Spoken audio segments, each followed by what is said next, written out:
Yo, what's going on? Yikes. I don't want to be doing the live right now. I'm tired. I'm tired, man. I gotta tell you, that's just the truth. I haven't been sleeping, and every time I look for a Raptors update, because that's what I do, right? I mean, I'm doing work. I'm working on the Penance Film Festival. It's a lot of work, a lot of phone calls, a lot of Photoshop, a lot of documents. And so, what I do to unwind a little bit is I check on my Raptors. And every single time I look for something about the Raptors, it gets crazier and crazier. First of all, big shout out to OG Anunoby being named to the second team all defense. We're going to get the good news out of the way right away, right? But man, first, this Masai thing, right? I'm not even disturbed that he's unhappy. You know, the last 3 years have taken a lot out of a lot of people. I think, I'm very aware of this. Very aware of this by talking to people that we can't just, you can't even imagine what these guys went through going to Tampa and everything. It's just exhausting. These people, Masai Ujiri once talked about how he felt that the fact that they had to be down in Tampa took years off of what they were doing. Okay. All right. Rebuild it. Rebuild it, right? But we cannot underestimate the psychological toll that those 3 years had. We all know about Pascal Siakam, of course, right? We probably know about ourselves. Our lives were uprooted and changed upside down. Nick Nurse probably, he felt like a different person after Tampa. And Masai Ujiri maybe as well. Masai Ujiri being unhappy does not necessarily surprise me. He sounded very unhappy for most of the year. Every time the camera panned over to him when we were watching a game, he looked very unhappy. And I was happy to see that he was unhappy because it meant that he was seeing what I was seeing, which was an absolutely bullshit product on the basketball court. But that second part of that report really threw me for a loop. He's unhappy that Fred VanVleet hasn't given him a commitment yet. Yo, man, he made the all-brick team. How did he get all the leverage? In this situation, he is an undersized guard. Yes, he has Orlando. Yes, he is probably the best point guard on the market after Kyrie Irving. And if you are one of the teams that refuses to sign Kyrie Irving or look at Kyrie Irving or touch Kyrie Irving with a spherical shaped, pointer, well, Fred VanVleet's the best bet, apparently. So I understand that he has some leverage. But Masai Ujiri, considering his future with the Raptors, because of Fred VanVleet, that can't be right, right? Who would put that out there? Would Masai put that out there? Oh no, a rival GM.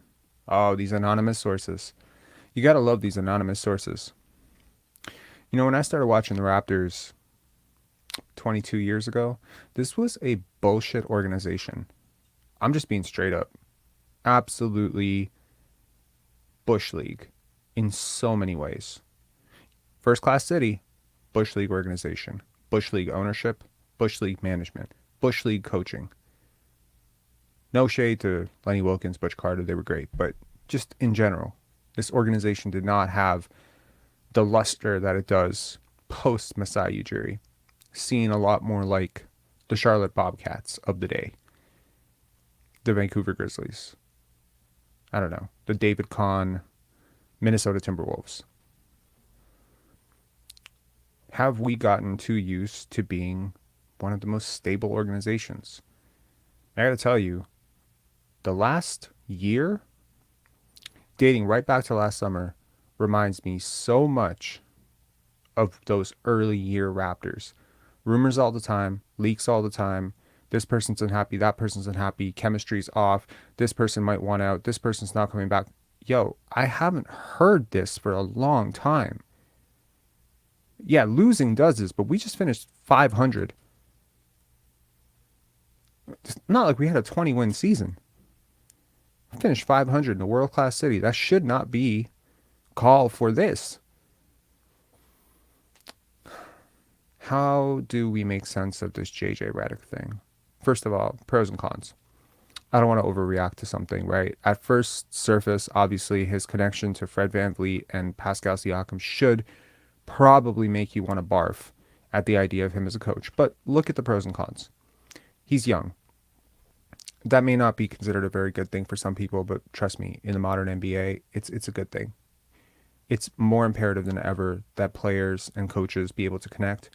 Really hard sometimes for those old school coaches, those out of touch coaches, those coaches who got their tutelage from this great and that great in the 70s and have these really dated references. Sometimes it's hard for people who are older to connect with a 21-year-old Scotty Barnes or a 22-year-old Delano Banton. So there's an upside there. He is smart. I've listened to him a lot. He is a very, very smart basketball analyst. And if his basketball analysis and his open-mindedness as a basketball analyst are any indications, then, he's a very smart man. He's played in the league. There's a credibility that comes with that, right? We talk about Becky Hammon. Well, JJ Redick is like the Becky Hammon of the NBA, except he was like not as good as Becky Hammon because Becky Hammon was an all-star and JJ Redick was not. But I mean, he was, National College Player of the Year. He wasn't a scrub. He was a starter, He was a good player. Kind of ironic, eliminating a guy in 2018 in the playoffs, 2019, and then he becomes your head coach. That would be hilarious. So there's some pros. He's already connected to some of your players. Maybe some of us are a little unhappy with which players, but there's some familiarity there, some established connections that would help possibly foster other connections. He has a certain charm and charisma about him, doesn't he? It's one of the things that made me really like. I'm sorry, I'm losing my voice here.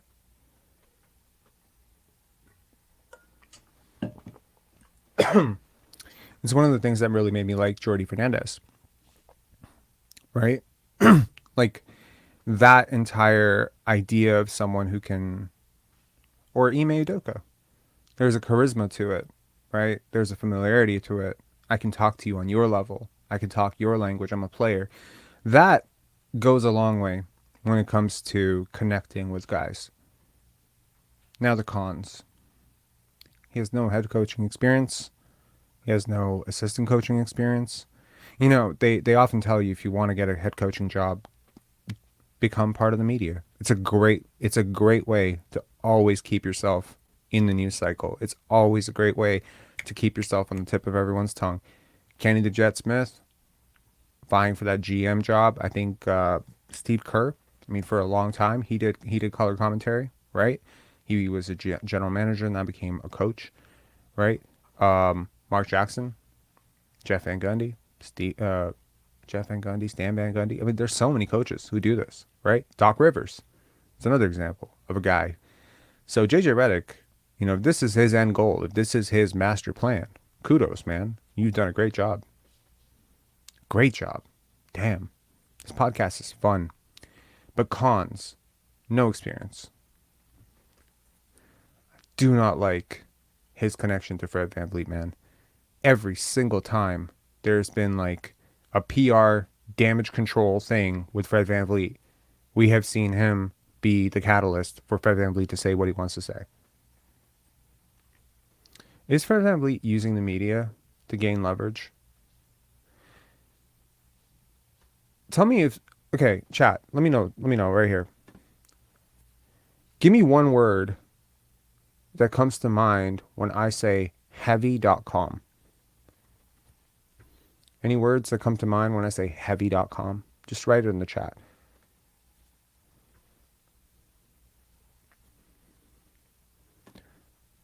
Gilbert Arenas saying JJ Redick will make a Hall of Fame NBA coach. Yo, I have no doubt that he's going to be a good coach someday. No doubt. He's a smart dude. But, yo, you can't just become a first-time coach. Like you could. Steve Nash did it. Jason Kidd did it. But it's best sometimes to get some experience on this one. Dense. 2004 comedy site. Fake news.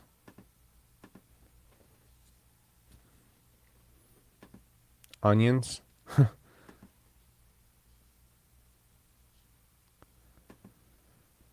Dude, Steve Kerr like had a lot of experience, man. He had front office experience. I mean, granted, I understand certain personalities.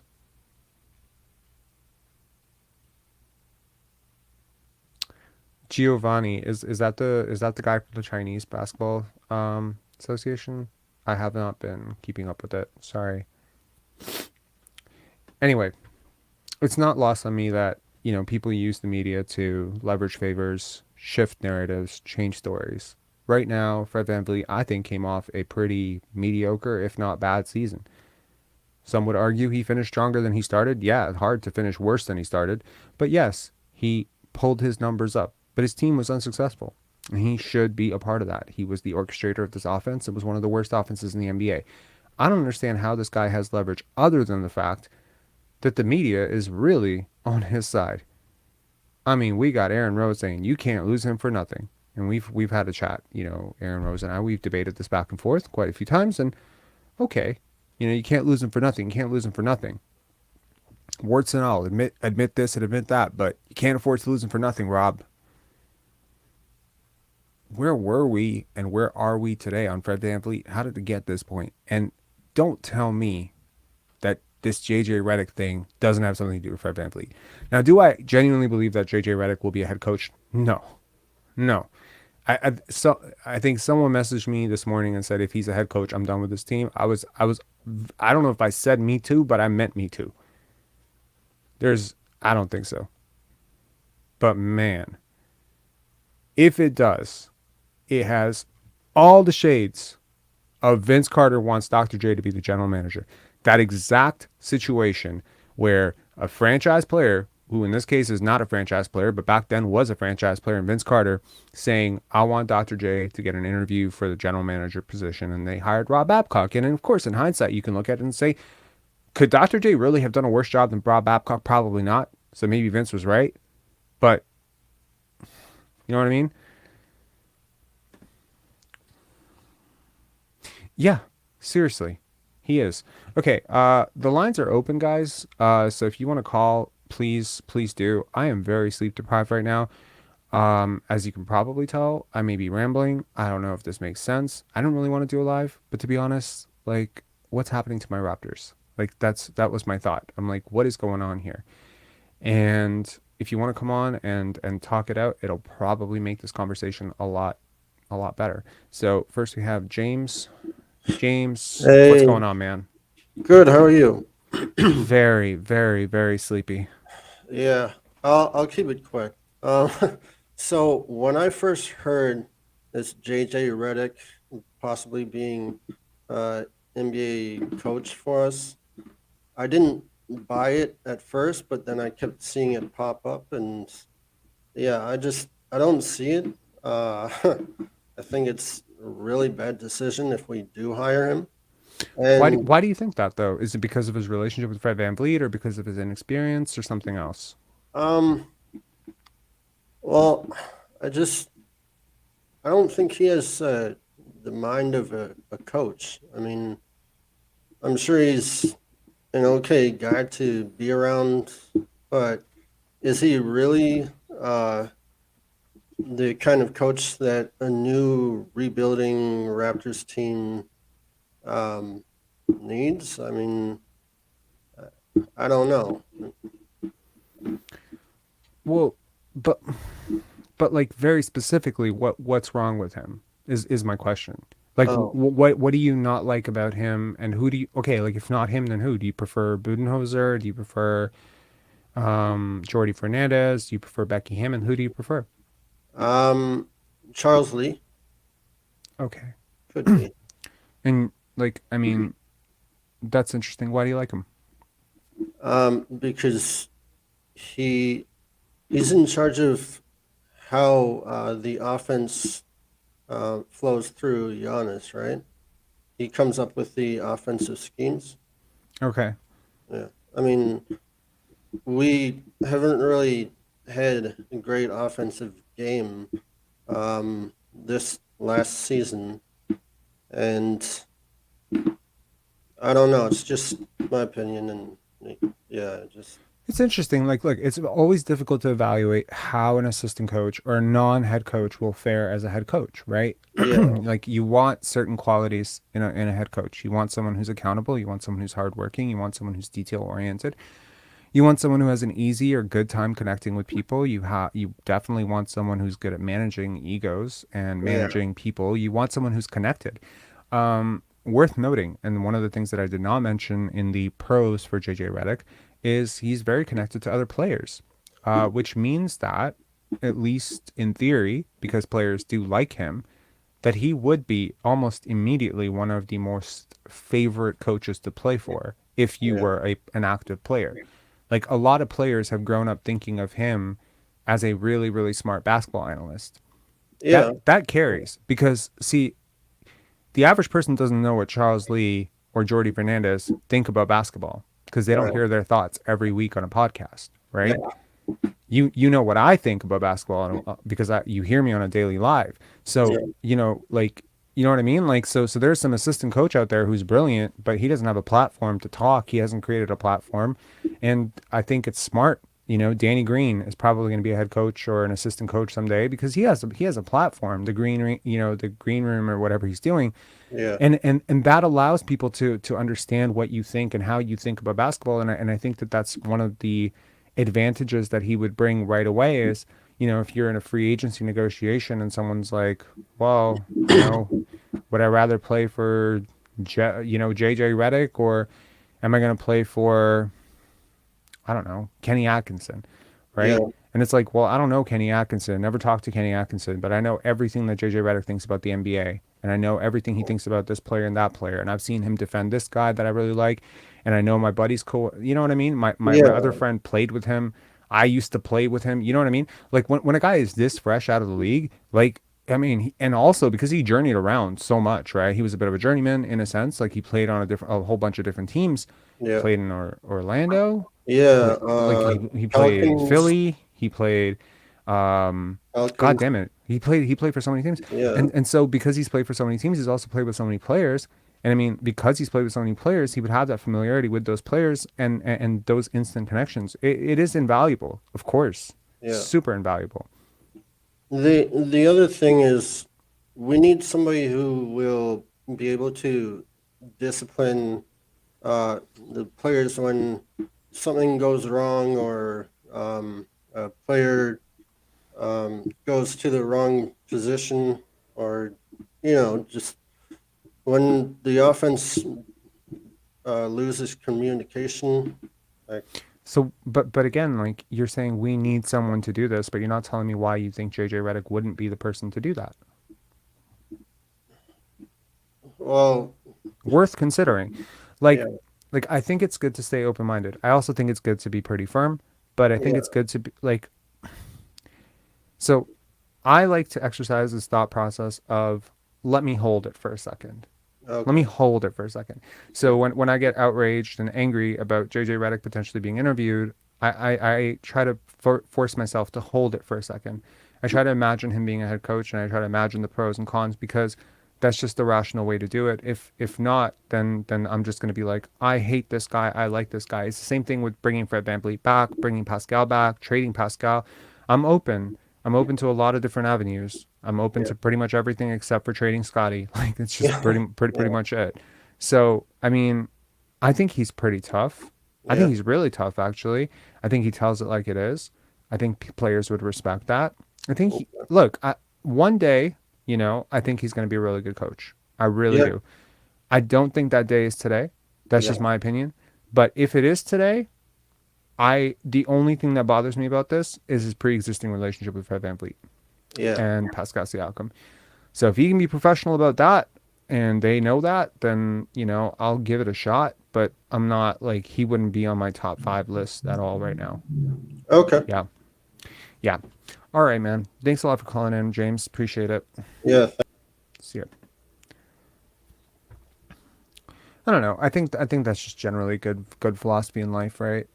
Um, so alrighty. We got Daryl. Oh, Daryl, what's hey. going on, man? Yeah.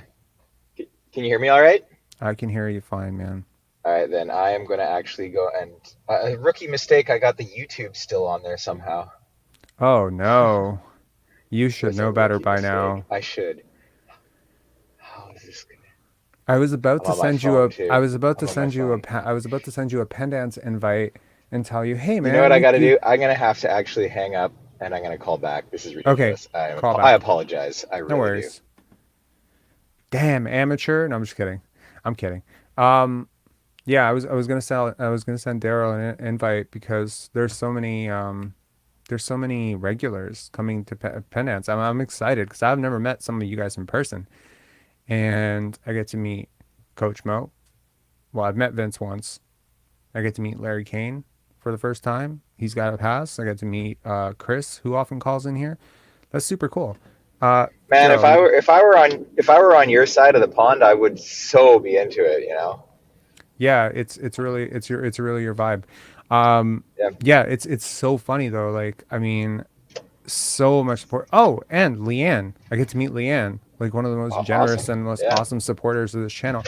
So there's so many people, so many people who are attending, and I'm very excited. And tickets are like for the first screening are almost sold out. That's crazy. There's like five that's tickets away amazing. from being sold out. But I'm Congratulations. so tired, bro. I'm so tired. Okay, yeah, and it's like I want Let's these talk about Raptors. JJ. Okay, All right, so give me your take. all right, so when let's sort of back it up to when JJ Redick was a player. I liked him as a player.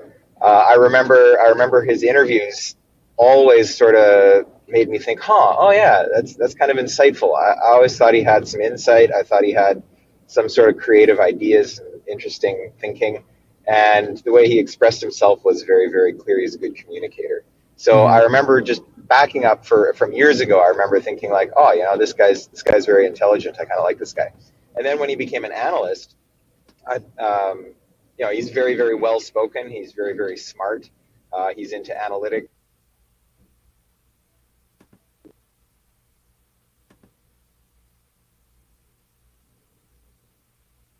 Uh, we have lost Daryl, and his mic is all over the place. We're gonna bring on Christian. Uh, Rue saying, "What's that? The DVP?" No, man. He's in Korea, bro. Yeah. Christian, what's up, man? Not much, Rob. How you doing today? I've been saying tired, but I'm good. I'm Oh. good. So on to the topic, JJ Redick, huh? Honestly, like I don't have any personal cons. Well, the one con I have I already mentioned to you is the connection with Fred. Obviously, that's the only one with me. Honestly, like I've enjoyed watching him on TV and stuff like that. Just like the gentleman before me mentioned, like he's very well spoken. Obviously, really into analytics. I just personally, I don't want any coach coming in with any like biases or any favoritism or like. I just want a coach that's gonna come in and has no like favorites or anything like that. Not saying that Fred and Pascal would But they have a automatically. pre-existing relationship with him, and There he's you kind of go. like he's gone to Fred's extreme defensive on national He television a few really has. times. Like I remember very vividly the one thing that really kind of caught me off guard. Like I understand that JJ is a Last year in the podcaster. playoffs. Yeah, I exactly. remember that. I remember Yeah, exactly that. like somebody said, "Oh, well, looks like the defense improved," and it's like, "Yo, no, no, no, you're not gonna say this. You're not." And I He was just went like, in. "Bro, He went in. he went at him," and I was just like, "Yo, like It felt like I don't personal, support kind of, but Scotty that way. I don't think I support Scotty the way that JJ supports Fred. Well, actually, I think it's pretty close, that is pretty but close. yeah, Pretty close. pretty close, but like for real, it's kind of nuts. And then like, could you really be objective about that? Because JJ's big on the analytics. Fred's obviously an analytic dream. Marvel. And Marvel exactly. And so it's a little bit difficult to discern like what he really thinks. Obviously, he has an affinity for the guy. He clearly likes Pascal Siakam, and Hmm. birds of a feather flock together, I They've both guess. been on his podcast, haven't they? Multiple times, I They think. have. They have. They both sat down with him. They both talked to him multiple times. Um, and they seem to be like again, they seem to be boys. Like it seems Yeah. like this would be like hiring Scotty's trainer to be a coach. You know what I mean? Like there's Almost. Yeah. You know what I mean? Like, it's like, what the fuck? Like, clearly this guy's gonna have a difficult. I don't know, man. Like, I look at Nurse, and I think the way that Nurse was sort of propped up by Pascal, like, by the end of it, like the only vocal support he had really was from Fred VanVleet. It was only Fred. Honestly, like throughout Nurse's tenure, like he's always been hyped up to being whatever top 5 coach in the league over the last 4 years or so. And Yeah. like I always remember, like no other player would compliment him the way Fred would. And if I always recall, like Fred was always the one player I always heard call him the best coach in the league. He'd always say that. Nick Nurse, he's the best coach in the league. So like it's really interesting, and like it makes me think of like, so if you're Scotty and you see that news today, hmm how do you feel? I think someone did someone a favor, and there's no way in hell this is serious. That's probably my first thought. But if it is serious, oh boy, like, um, you know, Yeah, LA, hey, how you doing? See you in a few years. Um, I feel like he's more of a Miami guy. I think he's definitely an LA guy, man. Yeah, I Yeah, I don't think Miami's I ever gonna just get Scotty. I just feel like because it's Florida's home, and like I don't know, I feel like Pat could get him there, not Pat Riley. But anyways, That, yeah, that's gonna be an anxiety attack in 5 years. Let's prolong that and let's put that off for a second. yeah, Um, I am a little disturbed at how this front office seems to view Fred VanVleet. I was disturbed that they viewed him as a great leader, even though I've never met him. So, who the hell am I to say? But I've watched him. I've watched him every day. I've listened to him every day. I've watched him tweet and then delete stuff. I've seen what he says. I see how he vibes, and I've lived and breathed for 35 years. I think I know a few things. I mean, I'm happy to be proven wrong if he ends up being this great guy behind the scenes that I don't know about, but I've read it with him, and I hmm don't see great leaders. I've met a lot of people like that in my life, and I run the other way usually. Um, like I was always under the impression that Masai was just going to resign him because that's what he does. Like he retains assets, right? He never. Typically, yeah. That's his motto. Like I retain assets, and then maybe he gets traded in a couple months. So I was always under the impression he's coming back. Now hearing all this, that like Masai's like worried that he hasn't made a commitment to him. Like Yeah, but what? my question is like, where is this coming from? Who is it? Because this has been notoriously one of the most leak-free organizations for years under Masai Ujiri, and suddenly it just stopped. It just stopped all of a sudden. Suddenly we're into Kevin Garnett. We want to trade OG I think it's Anunoby. all clutch. It's all clutch. It's all started once our players and coaches started signing with clutch. That's not necessarily true because Gary's been with Clutch for 3 years. Nick Nurse has been with Clutch for a few years. Um, I mean, yeah, you've added more Clutch talent because Fred VanVleet switched to Clutch and Christian Koloko is a Clutch guy as well. OG too. OG as well. But OG's agent went over to Clutch like a few years ago. I don't think this is recent. So, I mean, you've had Clutch in your organization for a while, and it doesn't feel like these leaks are necessarily like to their benefit per So se. you think the Leafs just? I feel like they started like after the Tampa year. Personally, The leaks? yeah. I, I don't know What if it's what what really. leak comes to mind? Because I never heard anything as like I mean like really think about all the leaks we heard this year, right? No, we heard a K- lot. Katie, OG, Scotty, Fred, Nurse, like every one of these people. But who's the one person who never came out looking like a bad guy in all of the leaks? For me, it's Fred. Fred has never, you never heard, oh, Fred VanVleet went off on someone in the locker room. Fred VanVleet's rubbing all the guys the wrong way. Fred That's VanVleet true. has work ethic issues. Never anything that makes him look bad. And Lord knows he's not going to make himself look bad in the pressers because the media is going to give him all day on that mic, right? He's a darling on that mic, and Hmm he's going to give him all the quotes and all the press because the fucking idiots just have jobs, right? These guys just have jobs. They just want a juicy quote. They just want a juicy quote, and he's got to be a gym rat is a fucking juicy quote. I support Yeah. Pascal for top five all NBA is a juicy quote. Everything he says is a juicy quote. It's all scripted. He knows the game. He studies it. So like to me, this is just self-preservation in a nutshell. Mm. It's just self-preservation. What is my role going to be if a guy comes in and sees me for what I am versus what I see myself as? Yeah. What is my role going to be if a guy comes in and says, "Hey, by the way, I don't want to start you." Oh my god. Tough shit. I I don't think want he's to gonna have start too you. big of a contract for that though. If he's back, he's gonna have a pretty huge contract. You can't bring him off the bench then. Yeah, that's the sad thing. But I mean, like, what if another coach has a philosophy of maybe I don't see you as a point guard. I want you to play exclusively off the ball. And That'd I be mean, perfect. that's just gonna be tough for his career too. 6 foot point guards have a 6 foot point guards with limited athleticism have a very bad track record post Mhm. 30. 6 foot shooting Shooting guard, guards yeah. post 30 have a non-existent track record post 30. So I can't think of one. I literally cannot think of one because once that quickness starts to go even more, the size becomes even more apparent. Like you They're all guys like are, bench players, right? Like they're all bench players. Like I yeah, guess absolutely. I mean, the way Patty we saw Mills. his, I guess. yeah, Yeah, that, exactly, bench player. mhm.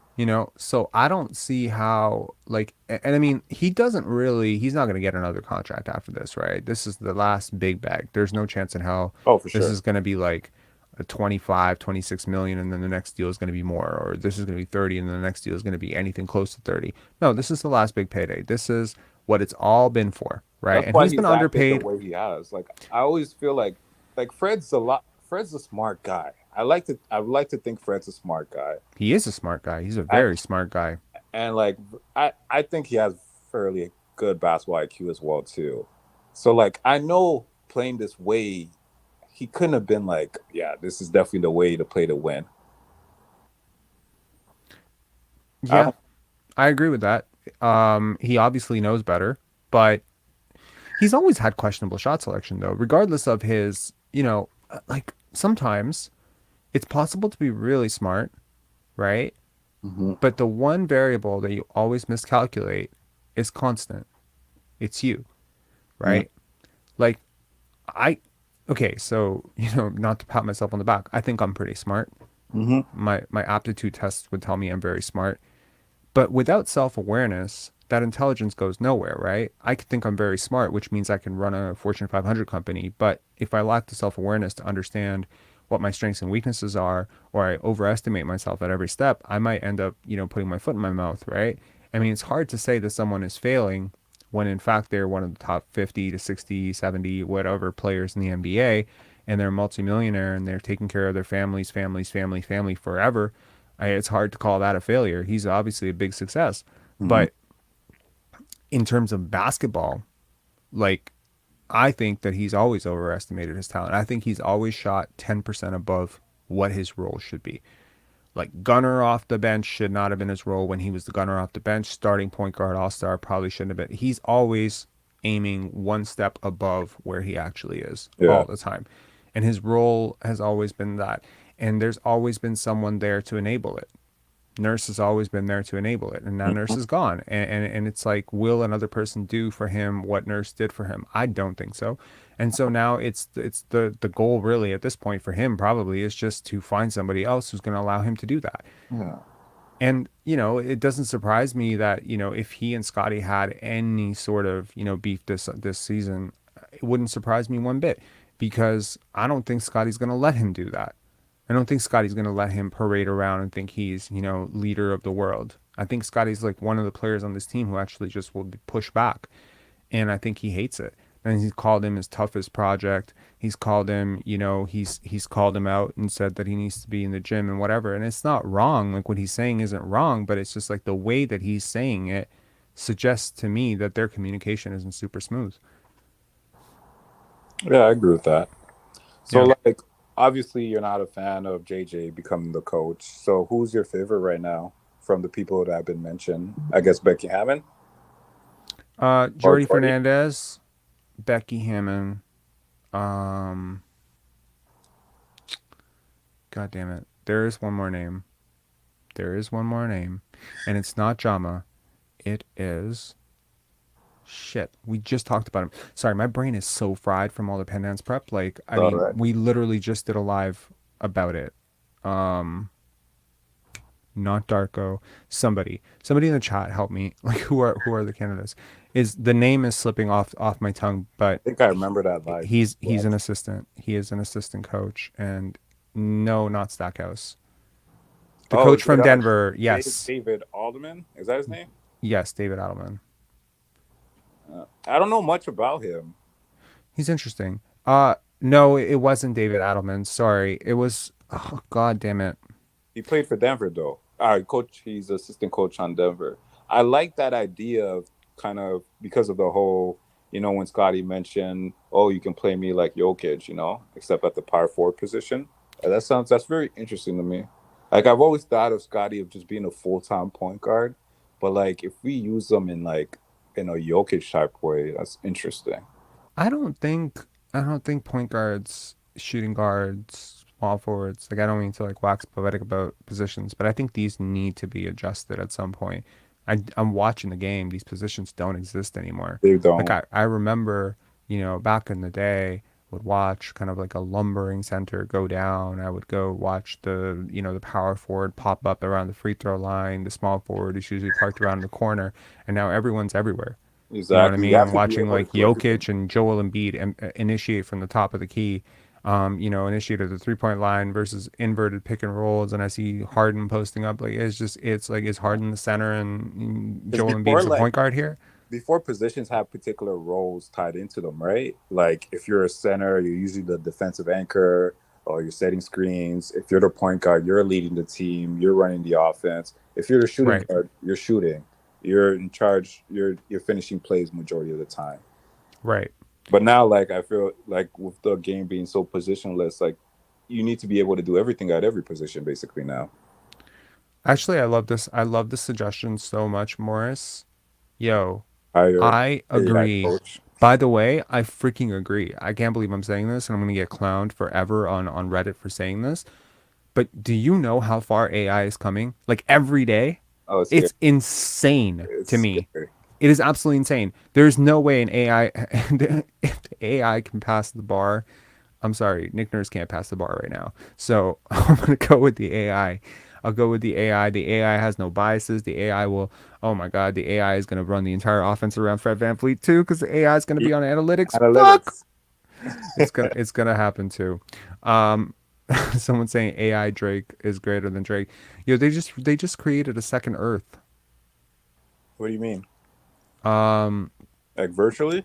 yeah, I'll tell you about it this weekend if we All get right. if we get a chance to talk at Pendance. But like, it's insane. Like they'll be able to predict the goal with this AI model of It's like Earth is meta, to right? potentially no, it's not like that. The goal is to be able to literally predict climate change 20 to 30 years with staggering amounts of accuracy, Oh like 30 shit. years in advance. It's crazy. Anyways, off the AI train for a second, Right. because Rob, thoughts on Jerry Stackhouse? Honestly, not a fan. Those are my thoughts. Not a fan. Don't I am. want it. Yeah, I'm I not. understand. That's one of my favorites. Jerry Stackhouse. Who else? I think. Who else did I like? Like the David guy they mentioned, just because like if he's David able, Allen. yeah, if he's able to bring in some of the sets that Jokic, just basically if we just give Scotty more I usage. feel like you can get assistants to bring in sets, philosophies, defensive systems, offensive systems. What you need in a coach, it's a very front-facing position, right? It's very front-facing. It's very people management. It's very CEO, right? Your CEO does not need to be able to repair a laptop. Your CEO does not need to be able to, fix, sew clothing. Your CEO has to be able to make great decisions, has to be able to manage their emotions, manage other people's emotions. Like this is really the job of a head coach in the 20 They're the in the face of 20. the face of the company, right? It's number one. It's to face the company, right? And people who certain people just have all the advantages, don't they? They really do. There is such a cognitive bias towards unattractive and attractive people. Like when you really talk about it from a Oh, for jobs perspective, obviously. there's such a bias. Like they were able, I was remembering, a sociological study from like 10 years ago where they were able to look at an old army photo, like a yearbook photo, and they asked women to grade all these men. And of the 10 men of the 100 or so that were there, the 10 who scored highest, 7 of them held the top 10 positions after like 20 years. Wow. So we tend to promote people who are smart and good looking.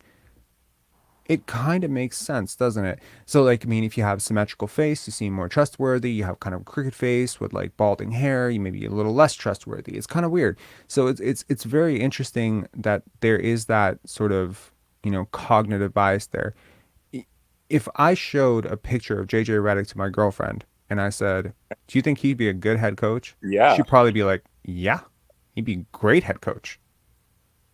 It's like, you know anything about his head coaching? Nope. Front facing, man. Coaches, it matters for some weird ass reason. It fucking matters. Tall matters. Like It's almost like a charisma, all that. Like you mentioned earlier, he's charisma, very smile, yeah. how you speak, the cadence of your voice. Can't talk like this. Can't talk like Kermit, right? There needs to be like a Riz. certain, yeah. Oh yeah.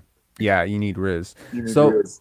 so that's it. Like that's what it is, and it's like I'm not surprised that Ime Udoka was so highly sought out, right? Like Not true. yeah, you know what I mean. So I don't know. But it also doesn't surprise me why someone like David Adelman, looking the way he looks, sounding the way he sounds sometimes, like he's just kind of got like a very nerd, vibe to him. So far they've only mentioned two coaches that have actually interviewed so far. So David and Three. who well, Wait, no. Hold on. that actually interviewed. I think David because JJ actually already David Adelman interviewed, JJ Redick interviewed, and Jordy Fernandez interviewed. That's three, okay, three. Okay. 100%. And assume that there are more that have not been leaked. Mm. Because there's no way they're interviewing one person every week. That's crazy. That would be so slow. Like you never find a head coach. I mean, if we are to believe that this search is as wide ranging as possible, you know what, Raptors, give me a call, interview me. I will Why not at flop this that. point? I will flop that interview so fast, but I would love Apparently it. the qualifications are having a podcast, so I think you're good. Well, I mean, you cannot discount the 15 years in the NBA that JJ Redick has on me, but yeah, Yeah. and significantly bigger podcast. But nevertheless, I think it's a courtesy. Sometimes, you interview guys as a courtesy because, Mhm. hardly anyone, I've never heard of someone who on their first interview got a head coaching job. Yeah, It true. this gets out there slowly. It's leaked obviously for his advantage so that people know that he is a serious candidate. The Raptors are a serious organization. If they're looking at him, suddenly it's not as crazy when another organization says, "Oh, we should look at him too." Hmm. And it's always hard being the first person to do anything. I always find like, the first person to go into the pool at the pool party is always the weirdo, right? The 18th person is cool. So it's like I look at someone like him and I say, okay, he's getting a lot of leverage here by being considered in the same breath as all these, seasoned assistant coaches who have, quite frankly, paid their dues, right? Now, we can argue all day whether 8 years on the bench as an assistant, what does that equate to in playing years, right? Because it's not like he wasn't in film study sessions. It's not like, towards the end of his career, he didn't have a veteran mentorship role. It's not completely divorced from the idea of coaching. Hmm. Like, I mean, if you think about it from that perspective, it's not like he has no experience. It's not quite like hiring someone like me, where I would have to give like inspirational speeches about my OBA days. It's just like bullshit. That's funny. That reminds me of I think there was like a quote. I think it was it during no, it was against the Bucks in 2019. I think Nick Nurse was gonna tell some story about some G League story, and then Kawhi was just Kawhi, yeah. like, no. Just they didn't like the G League story. Maybe they like the OBA story, the SBA story. I don't know. Anyways, I genuinely think like look, it's not my favorite, but I also don't think it's an absurd person to look at. He's a really smart. And if they look at Kendrick Perkins, I'm done. Like I Oh would God. straight up throw up and throw myself like out a window. I Like think it's gonna be Griffin.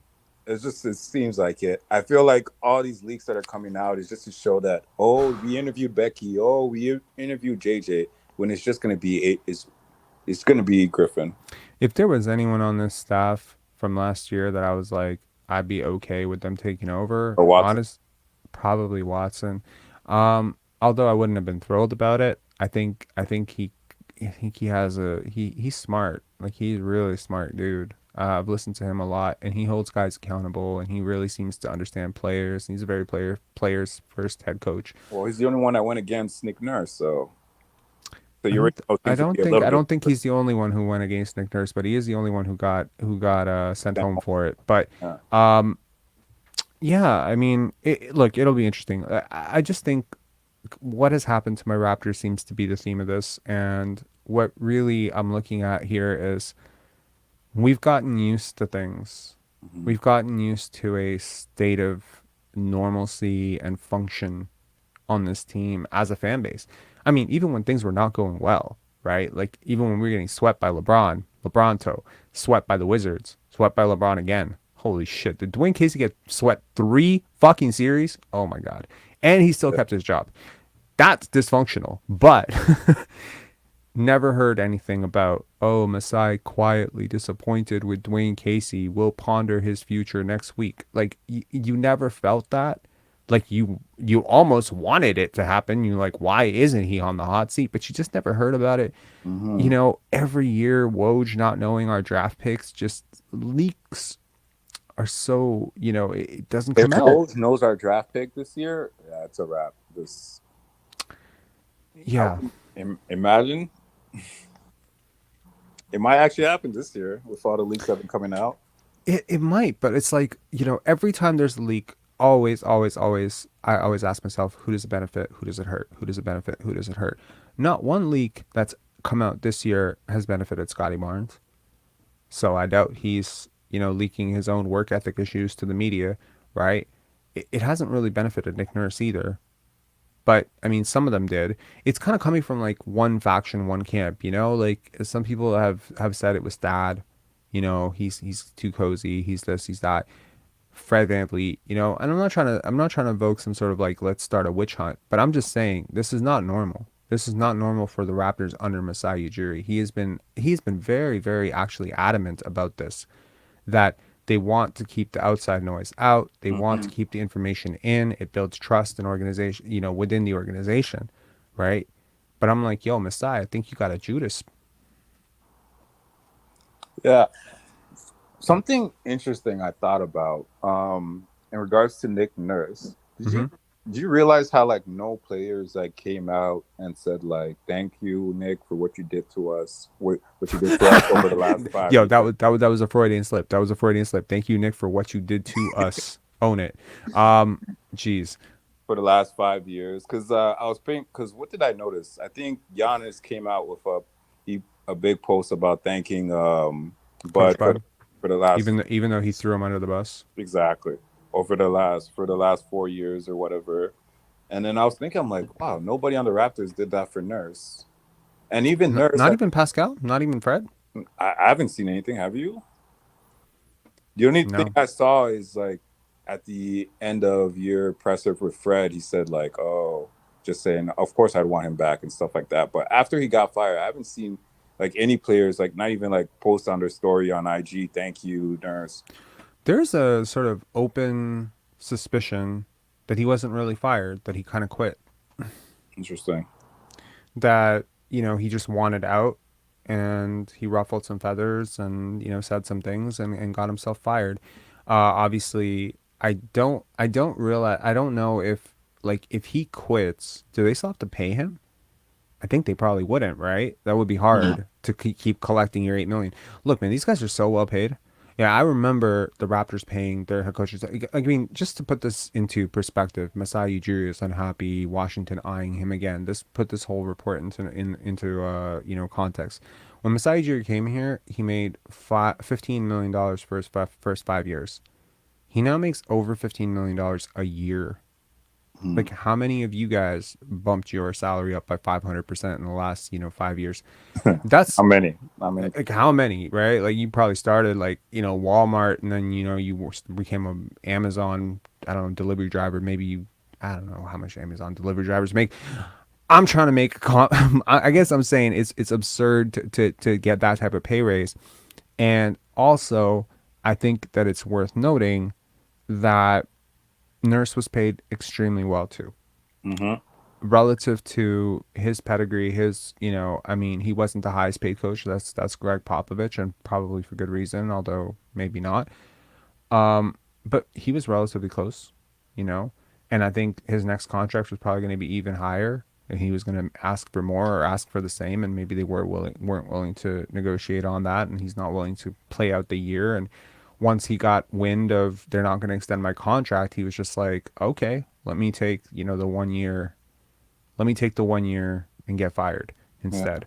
He hasn't thanked Toronto either. That's very interesting, right? I mean, you're coaching Team Canada. You won a championship with this organization. This is very disturbing. Like, I can think you he, imagine he won a I think he championship here basically 3 years ago, 4 years ago? thanked Toronto. I think when he left. I think he did too. Yeah, I think he took out like an article or something. Maybe. I think so. I know he wasn't happy. And I mean, like Casey got swept.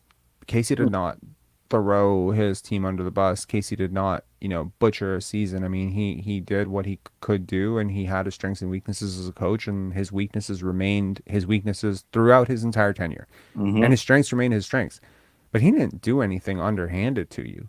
No, And you could feel it in Masai's messaging when he had to fire Casey, that he was, he he was he, he upset was that he had to do he that, but he was the he right. was in damn near tears, man. Like it was like somebody who just had to fire their father. Like he felt like, he's like never gonna find another person like him, the greatest person ever, like whatever. So it's like, okay, that's how you felt about him. I never heard any of that about Nick Nurse. Yeah, and I think None. he wants to replicate that with the new coach. Like he wants to have that type of connection, and he wants the players to have that type of connection with the. No, and then JJ is not it. I don't know. JJ to me, not to psychoanalyze somebody that I've never met, not to psychoanalyze anyone because I'm not a psychiatrist and I'm not a psychologist, but like my view of him is like he just very full of himself. Bit, I can see where you get that. yeah, like someone who could probably, He's Fred VanVleet. That's the thing. yeah, he has a lot of Freddy qualities, right? Well, if you think about it, they're kind of the same. Well, JJ's not that undersized, but like it's the same thing. Like he's an undersized player at his not really undersized, probably just perfectly sized for a shooting guard position, maybe. And JJ's about 6'3", yeah. Um, no, I mean like But they JJ's relate he's on a lot. The only shit. reason they were able to survive in the league is because of the 3-point shot. Yeah. I mean, JJ was just like, I wish Fred was more like JJ. I would love it. I would love if he was a movement shooter who played off the ball and like, played within a team concept and just like really was a super heady guy. I mean, Fred's a much better player, like right now than JJ ever achieved as an NBA player, just to For be sure. completely honest. Like, I mean, just He's a, defensively, that difference, that gap alone is just so huge. But you can tell that they have a mutual sort of admiration for each other, the way that they talk to each other, and like I find when people have a mutual admiration, it's usually because there's a little bit of something that they can both take from each other. There's so Fred's probably looking at this like, hey, this is how you grow a brand. JJ's probably like, that's how I probably should have played my career if I actually wanted to be an all-star. So there's actually like some sort of um, ping pong going on between those two. But I don't know. I'm vehemently against the idea of hiring someone who has no assistant coaching experience, but I'm not oblivious to the fact that playing experience should count for something, especially recent playing experience. Out of 10, I give him like 6.5. Like that's how excited I am about it. And you know what? 10 years from now, if you tell me JJ Redick is the best coach in the NBA, I would I be would surprised. not doubt it. I Yeah. actually think he could make a very good coach. Like, Yeah. but not for this team. Not right Yeah. now. I wonder if like there's an advantage to being able to actually play with your guys. Like he can still play. Oh yeah. You know what I mean? Like he can't play 5-on-5 full court NBA game, but like, he could still play pickup. Like he could still, hoop. I wonder if there's a thing there, I wonder if there's a command, especially for the younger players, not established players necessarily, but it's like you look around that team and you're just like, would a Delano Banton, would a Malachi Flynn respond to a JJ Redick? I don't know. Yeah, I'm open to it. I don't know. But also, as I said in the last one, I wouldn't be surprised if this is them interviewing for 5 years down the line. Yep. Just having this conversation now is important, and I also wouldn't be surprised if this was a courtesy, right? Fred VanVleet says, hey, my boy needs an interview. My boy's trying to become a head coach. He's a serious guy. His name is JJ Redick. Like, that scares me even more though. Like, why are we giving out courtesies for Fred? Like, I don't know. Because somehow he has all the leverage. I mean, he doesn't have all the leverage, but in his theoretical world, if you've shown your cards that you're willing to, bring him back and Masai's a very good guy. I'm sure Masai's not going to play hardball with, one of his franchise cornerstones, regardless of how much it pains me to say Fred VanVleet is a franchise cornerstone. He is. One of the last vestibules. I mean, Masai has incentives in his contract, which are directly tied to the value of the Raptors, also directly tied to the value of, profits that the Raptors make. I mean, it's not quite ownership. He's not an owner, but there is an ownership type, structure to his deal. Fred VanVleet, as much as we in this community are not fans necessarily, most of us are not, some of us are. I mean, he's good for tickets. He is. It's very good for tickets. It's a identifiable, good old guy that everyone who flooded in around the championship run, knows by face, by name, associates with the team. Would this city support a bunch of, guys who never won a championship run by, Scotty Barnes? I'm sure they would, but it's a risk, and a risk that MLSC may not be willing to take, especially now that, all their other teams are doing pretty well. The Raptors are back to being the dumpster fire of MLSC, which is, funny how life kind of goes full circle that way. Yeah. Yeah. But before anyway, man. Let me get your opinion on to the later game tonight, Lakers and Warriors. Dynasty ends today. Yeah. Yeah. I think they pull off one more game, but then Lakers in LA. No, tonight's in Golden State. Oh shit! Really? Yeah, tonight's in Golden State. Wait, right? LA has a home court advantage. Yeah, I think they can pull one out. Like I'm actually genuinely surprised about this playoffs, man. Like I am, because I really thought the Boston Celtics were gonna make it to the finals. I really felt it, and I've been feeling like, yo, are we about to get maybe a Nuggets Sixers final? That would be epic. I'd love that. I would love that too. But you know what? Someone's gonna have to beat Jimmy Butler at some point, and I don't think someone is. Like, I mean, that team is so far removed. Like, if I would love to see what the odds were on the Heat winning a championship at the start of the playoffs and who took that bet, because I'm pretty sure they were like dog shit bets, right? Like everyone had them getting like swept or missing the playoffs or like something. So that team potentially going to the NBA Finals again. Like that's crazy. I'm a fan. I'm like, if the Celtics get bounced, I don't care if Nikola Jokic from my country, whatever. I'm rooting for Kyle Lowry and Jimmy Butler, man. Go Heat culture. And maybe I just like want to root for the underdog here. I just do not want Joel Embiid to win a championship. But this whole playoffs just makes me more upset about the Raptors season, honestly.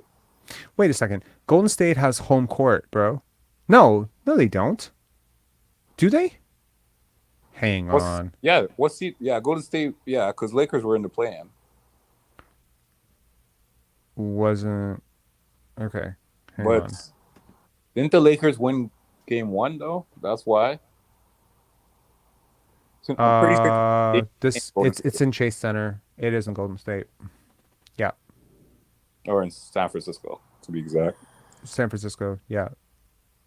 I think they went tonight and then they lose in crypto next game. But I mean, the way that Draymond threw that last game away, and I mean, like, I don't think he deserves all the blame that he's getting, but I mean, it was in pretty catastrophic fashion. And if The whole he, fact that him and Bron are friends is affecting his game. He can't be his he can't be himself playing against the Lakers because he has so much respect for LeBron now.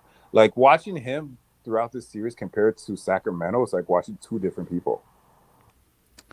you don't think that maybe it has something to do with the fact that Anthony Davis is just a hell of a lot better than Rashawn Holmes and DeMontis Sabonis and everyone else in It Sacramento has had no, inside? it has nothing to do really with like the. It's like I think it's more so the energy he plays with, and I feel like Hmm. even though sometimes like it's taken in the bad way, he does some crazy shit. I feel like Golden State feeds off that though sometimes. Like But do you think like he maybe is afraid? Like, because sometimes you could respect someone and just kind of be intimidated by them. You think he's intimidated by LeBron? I don't know if it's intimidation. I don't think it's afraid because like if you remember the first time they met in the finals, there was no fear at that time, That's and they fair. and But they he hate each he other. had a much better team around him, and I mean, several times they beat him. They had KD. But let us not forget, this is also the same team that, basically allowed LeBron into the GOAT debate by melting Yeah, and letting them back in. So this is very interesting. I think that's another reason why I feel like they be if anybody's motivated to come back from this, it would be them, right? After LeBron came back to them in the exact same scenario. Motivation only goes so far. The Lakers are just a very deep team. I love the fact that they allowed Lonnie Walker to be the hero. I just, as someone who watches the Raptors and, basically watched every single person have their water turned off, Hmm. to watch somebody, in that big stage playing with two, MVP type players in LeBron and AD, and I say MVP type as in like their legacy and their respect and the fact that they're both top 75 players and everything. Do you think they It's could really win that way? Like, I have a really good friend who's a diehard Laker fan, and like, I was just having a discussion with him earlier. Like, I don't know if they can win with conservative Braun. Like, I don't. Can they win with Reese Walker and Well, D'Lo and who can't they Bovis? beat? Who can't they beat? You think they can't beat the Warriors? I mean, they I don't think are. I Denver that mean, way. Denver, eh? I mean, hmm. Like, I think like they're gonna have. Like, I think a team's gonna come that's gonna have to force LeBron's hand. Hmm. I think it'd be very difficult to see a Miami Denver final. That would probably be like the worst rated final Oh, easy, ever. for sure. Not ever, but like it'll be up there. It'll be up there with like Spurs, Knicks, Spurs, Pistons. Like it'll be up there. Like it'll be bad. So I think the NBA is gonna like push. I don't know. I I think mean, Denver look, has to like be the a champ Lakers to the free throw Lakers. differential has been ridiculous. It really has been, and it's hard to explain it.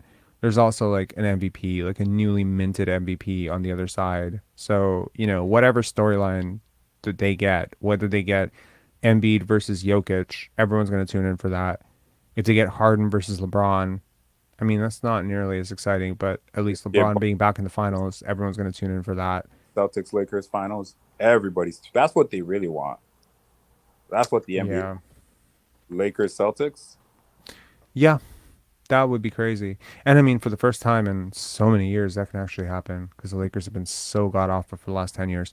But I mean, actually, no, it could have happened in the bubble. Yeah, It could have happened in the bubble. Hmm. but So the many reason times. why I say like these playoffs make me so upset about the Raptors season is because like I don't think Miami's better than the Raptors. That's just me. But Jimmy Butler is better than the Raptors. He is, but like I honestly, it was just me. I thought in the playoffs, like this was gonna be like Scotty's coming out party.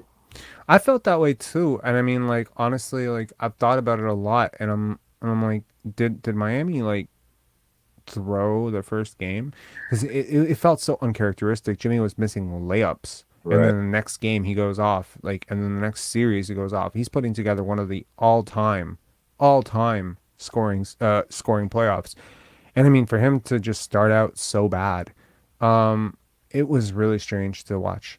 So, I'm not really suggesting that he threw it, but I'm just saying, push came to shove, he shows up. He's not letting his team fall. And Kyle Lowry versus Fred VanVleet, I think he knows all of his tricks and he just does all the right things, probably get him in foul trouble or something. I feel like we would have had a really hard time against Miami. I liked our chances against Atlanta. I liked our chances against the Bulls. I picked us to beat the Bulls. I'm surprised that we lost to them. It took 18 freaking free throws missed Oh my to god. actually get us to lose. So I don't know. This has been a very strange offseason so far. We have a head coach fired. We have no one, to replace him. Our top candidate got poached by the Houston Rockets. I feel like I'm describing a really absurd dream that I had to like a therapist. You know Hopefully what we I mean? all wake up soon. Hopefully we Yeah. all wake up soon. Yeah. Anyways, Chris, thanks a All lot right. for calling in. See you I'll this see you weekend, man. again. See you, man. All right. Peace. Take care. See ya. Alrighty. I'm gonna bring on is Jace and KW Raptors fan together. Guys, I am falling asleep, so I'd love to wrap this up. Hopefully, oh, we've lost is Jace. KW Yeah, Raptor can fan, you man. What's hear up? me? Yeah, I can hear you. What's up? Yeah, I just wanted to jump in and talk about the JJ Redick thing. Yeah, thanks for calling in. Yeah, thanks for having me. Anyhow, when I read that today, I thought like it's kind of just a formality type Mm-hmm. thing. I know he had a relationship with Fred, to some degree off the court. I didn't realize Pascal as well.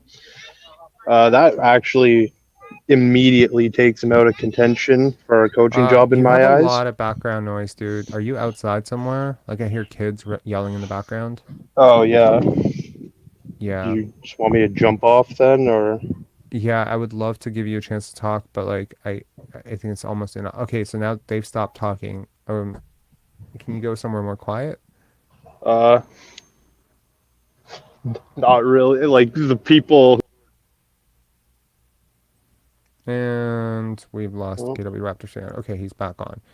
yeah, sorry. Yeah, I'll just hop off. I can call another time if it's too noisy out. Yeah, there's all sorts of like Yeah, you like sound like you're on a there's. spaceship. Yeah, my bad. Like it's like there's No worries. nobody around. But okay. Yeah, have a good night. Good night, man. Thanks a lot for calling in. All right. Wow. I'll share a story, very briefly. Um, it's it's about life. I think it makes some sort of sense. Well, maybe it'll make sense to you too. So there's a person in my life who's been telling me, "Yo, Rob, you need to get into meditation. You need to get into meditation. You need to get into meditation." For a couple of years now, right? I've been telling me I need to get into meditation, and I haven't really taken him up on it. I used to meditate a little bit. It's good for you, but I haven't been doing it much lately. Been really busy. I'm kind of stressed. A lot of stuff, right? So I haven't been meditating. And then yesterday, a friend of mine, um, shout outs to It's Your Vibe, said, Rob, like, thanks for the Penance tickets, whatever. I'd like to offer you free meditation, clinic, workshop, whatever. And I was like, you know what? Shit, time for a change. Let me try this. So I tell this person that's been asking me to meditate for 2 years, yo, I'm gonna try to do some meditation this summer. And they were upset. They were upset. They were saying, Fuzzy Hoop saying, I've been doing 10-minute meditation a day, lifesaver, bro, life stress. Agreed. Meditation is great. It's great for your head. It's great for your brain. But my question then becomes, if you want me to be good, like you obviously suggesting I should meditate because you care about me, right? That's the way you're presenting it to me, that you care about me, right? If you really care about me, then you should be happy that I'm going to meditate. But now, what do you say? This person says to me, but that's so annoying. I've been telling you to meditate, but now this other person tells you to, and then you listen to them. That's a good litmus test. That is a really great litmus test to find out who's really caring about you and who's really caring about their ego. That's just me. That's just me. Because let me tell you something. I told a lot of my friends, yo, buy property, fix your finances, do this, do that, whatever, right? I told them for them, not for me.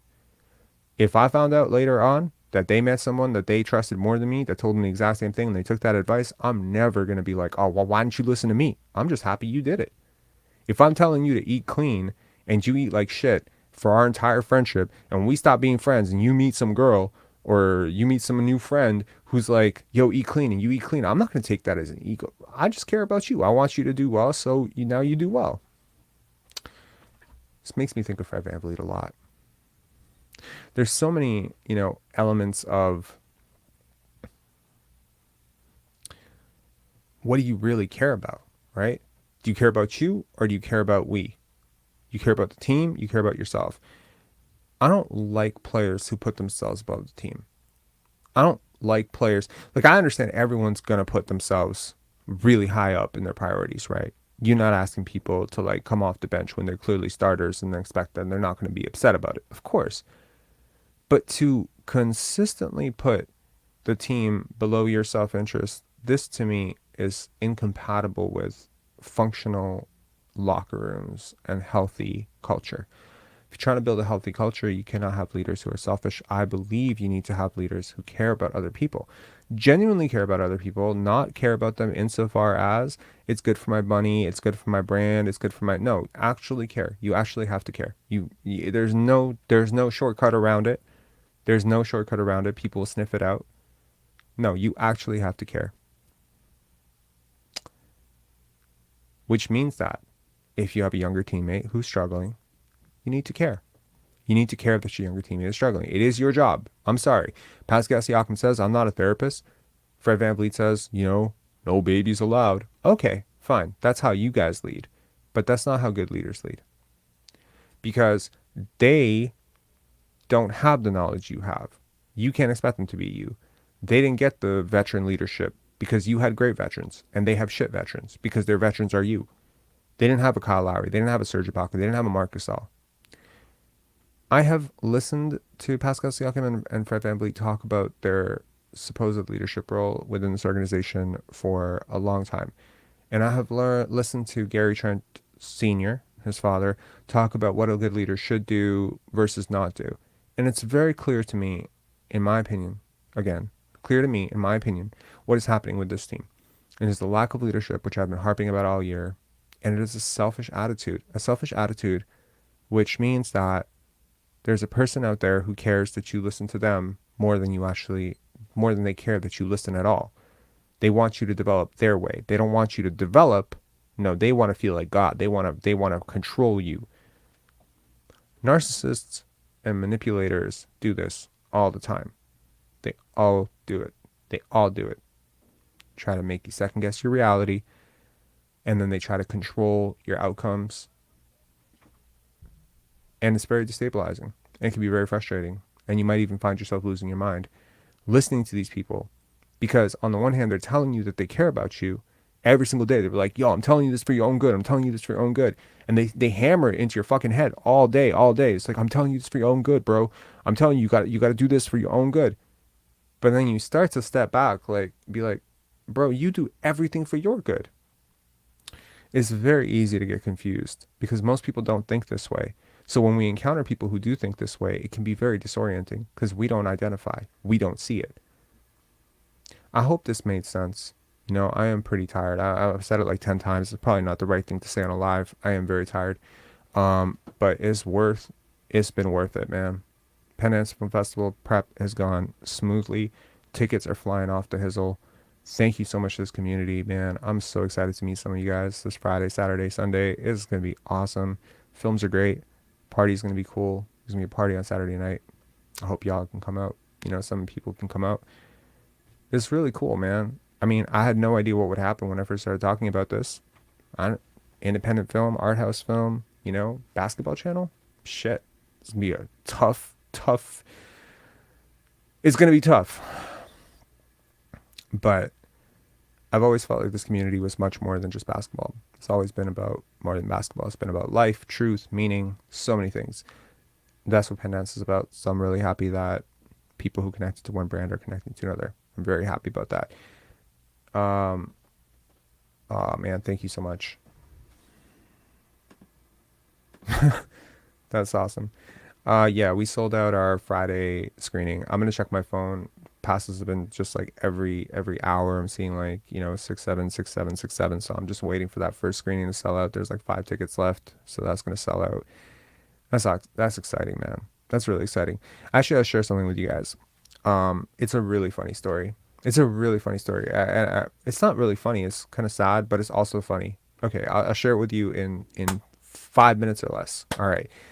2018. Wow, I'm already off to a bad start. 2018, I got my first short into a serious film festival, which was the Gasparilla Film Festival down in Florida. I got excited because my mentor had gotten his first feature into Gasparilla and won an award there. And I asked him about it. I'm like, is this a good film festival? He said, yeah, it's a great film festival. Go down there. So I go. Okay. I get down there. They comp me up with a hotel. It's awesome. But I showed up at like, I don't know, 9 a.m. in the morning. My flight was super early. Got a really cheap flight. I had to wait 4 hours to get into my hotel. No problem. I'll sit on a bench. I went to Florida with no luggage. No luggage at all. I brought a very, very big bag because I wanted to travel light. But unfortunately, that meant that I had no second bag to put anything in. I just had to carry this gigantic thing everywhere I went, which made me look really weird. I go to my screening, my first screening, and I'm excited. I've never traveled to a film festival before. I've been invited to a whole bunch. I just never had the money to go or never wanted to go. And I go there and I'm excited, yo. I'm like, oh my God, like this is, what am I going to say? Who am I going to say it to? I hope I don't screw up on stage. All the nerves, you're about to talk about something that you made, something that's personal to you. And I was excited, bro. I was really excited. I tell you, I was so excited when I went into that theater. And I got there 20 minutes early and I was the only person in there. And I was just like waiting for people to come. And it was like 2 seconds before it was supposed to start. And there was like 7 people there.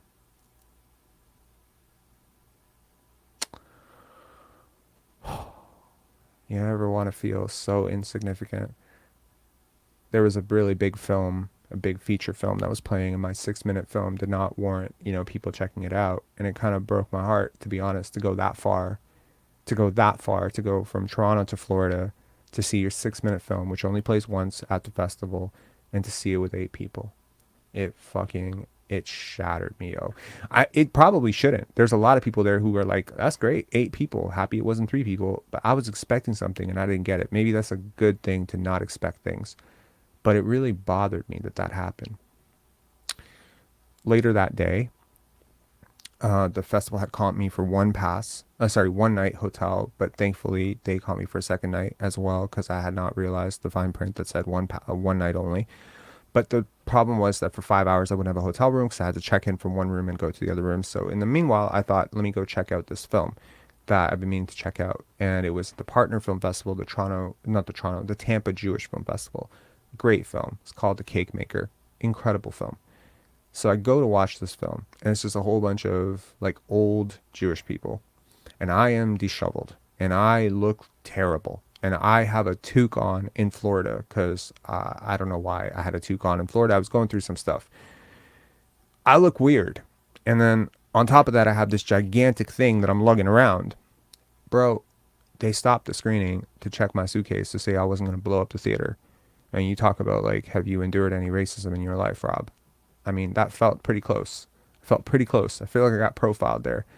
And there were some people who, who were like, that's really fucked up that they did that to you. But I mean, I looked weird. I looked out of place. I guess I was just kind of processing the fact that I had gone all this way and not a lot of people came to see it. And I felt like, kind of like voiceless. Like, how is this supposed to make me money? How am I supposed to go to film festivals and talk about my film to like an audience of 8 people, of which I am one, 4 are other filmmakers, and 2 are volunteers, and 1 is an old woman who just happens to come to the theater. It blew my mind, yo. It really fucking sucks. That's a really positive way to look at it, but I could not look at it that way. 2 of the filmmakers who I screened with on that, one of them is a basketball player, actually, and he's awesome. And the other one is a British filmmaker. I actually invited their films to Penance because I was like, you know what? I'm gonna make it up to these people too. And that was a really big part of Penance for me. Really big part. I was like, no empty theaters. I want people, like we have people coming in from Montreal, we have people coming in from across Canada, we have people coming in from overseas. We have people coming in to this film festival to watch their films and talk to a live audience. Now I would never want that person, whoever it is, to be there in front of 5 or 6 people just because we forgot to market that film because there was some bigger film. All films are big. Festivals are small. You know what I mean? So that, if you want to know like why, like if anyone wants to know why I work so hard at this, or why I pushed it so hard, it's just because I don't want anyone else to go through that. I want these people to be able to, and to kind of end this story. The two filmmakers who I screened with at Gasparilla, who one of them was there, one of them was not. They actually came to Penance. So one of them flew from in 2019, and they became friends of mine. And one of them flew from UK, and one of them flew from New York. And they both came and they had a great time. And then when the time came for their screening, I had told them we were going to pack the theater. We're going to pack the theater. And, Penance usually happens in the winter, and we did not pack the theater. It was a 550 theater, and we had 75 people. I once again spiraled. I was like, oh no, oh no. And I started apologizing to him. I was like, yo, I'm so sorry, yo. I'm so sorry. Like, I felt like such a failure. I thought I would get 300 people to watch these short films. I swear I thought we could do it. I really did. Because the first year we did this in 2017, we had 450 people in the theater. I was like, yo, this is going to continue forever. It did not. And then they told me, and like, yo, like we've been to these really big film festivals. We've been to big film festival here or there. We've seen our film with 3 people, 5 people, 7 people. It's like, it happens. These are short films. So I'm really excited to say that as of right now, on Friday at 6 p.m. at the Carlton Cinema, there are 3 filmmakers, 2 filmmakers who are coming in from out of town, 3 filmmakers who are coming in, two from the United States, one from Canada, somewhere in Canada, and they are going to watch their film in a packed house because I think there's 2 tickets left. Success. I'm very excited. Now it's time to sell out the rest of the film festival so that all these other films can also get, a wide audience. But I'm excited. That is what drives me. Anyway. All right, guys. Thanks for staying with me on that story. It definitely went 2-3 minutes longer than than it should have, but I don't know. I just wanted to share that. If you're interested in attending Penance, I'd like to see you. It'd be great to have you if you end up wanting to do something for Mother's Day. There's an awesome screening set on Sunday at 5 o'clock for Mother's Day. Great film about mothers, especially if you don't have the greatest relationship with your mom. Definitely watch that. Yeah. Sorry. Just joining. I am Team JJ. He would improve our profile, help draw talent, and provide Kerr-like leadership. I'm interested why you compared him to Steve Kerr. Although the parallels are not lost on me, and I myself have found myself thinking about him in the same light. And I think this next Kerr stuff does come up a lot, but I wonder if it comes up for the same reason that we used to call Vince Carter and Jerry Stackhouse the next Jordan. That there's a sort of 6'6" from North Carolina. Do you know what I mean? Like 6'3" off the bench type of, secondary, not star shooter guy, white guy. You know what I mean? I don't know. 3 ball. Okay, so hire Muhammad Abdul Rauf. I'd be down for that. Let's do that.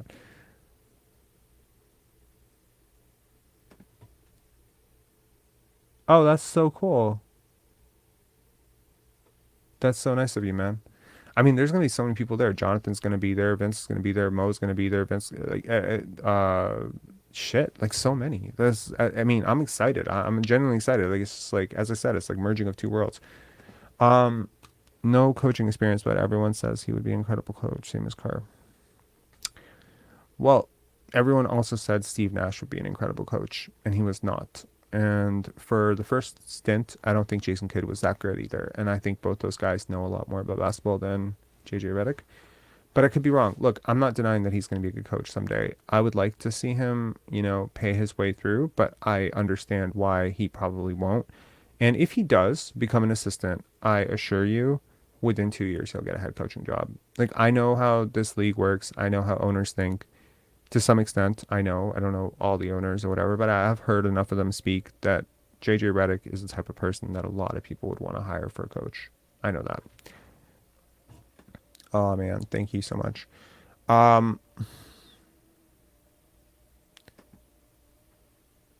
About my film, like the one that was at Gasparilla, it's called Stain. You can watch it on YouTube. It's got like 2 million views. Ironically, it's my most popular film. Um, yeah, I mean, it's weird describing this, but it's about a 15-year-old girl who gets raped by her stepfather. That's probably like heavy, it's conversation. I should probably like put a trigger warning there. And then she does something about it. I don't know. Yeah, the point of stain, the actual stain, was supposed to be like the stain that abuse leaves on the abused, and how that stain sort of starts to burn in you, and change you. So I think that like a lot of people who maybe have endured some sort of trauma in their lives would really identify with that film. But yeah, you can definitely check it out. It's on Pensar Films YouTube. Anyways, cheers guys, and I'm gonna try to do a live. I'm gonna see if I can round up. Like it would be really cool. I think the best way to do a live. I don't know when Vince is coming. I can't remember off the top of my head, and I don't know if Chris is gonna be there on Saturday night, whatever. But there's a social. It would be so cool to do a live from the social. I bring my mic.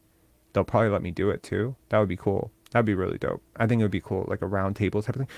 We could do the Raptors, we could eat wings while we do it. That's cool. Yeah. Anyways, I'm just kidding. I will never eat wings on a live. I promise. It's just like of all the things to eat on a live, why wings, Leo? Why wings? Anyways, all right. Peace, guys. Have a good one, and hit subscribe on your way out. And I apologize if this was not the most organized, structured, anything. I am seeing like double right now. I was not sure how this was going to go. I think it's gone okay, hopefully.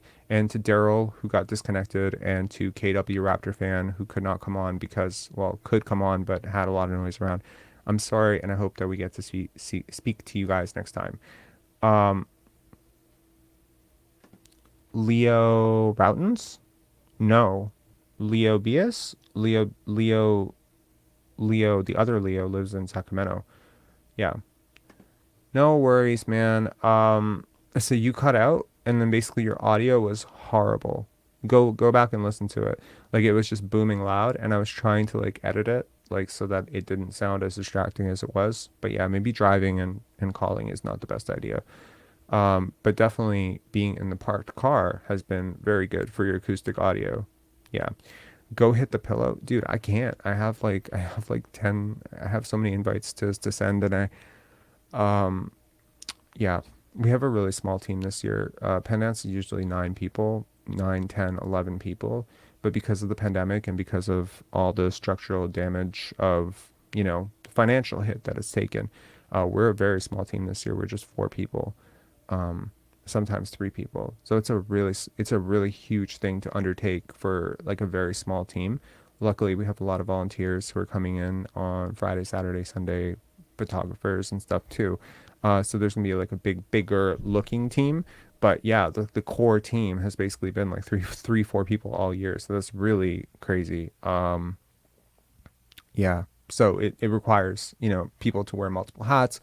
Sometimes you have to program a set of films, and then you have to clip the poster of them too. It's been very interesting. Yeah, to say the least. Yeah, absolutely, man.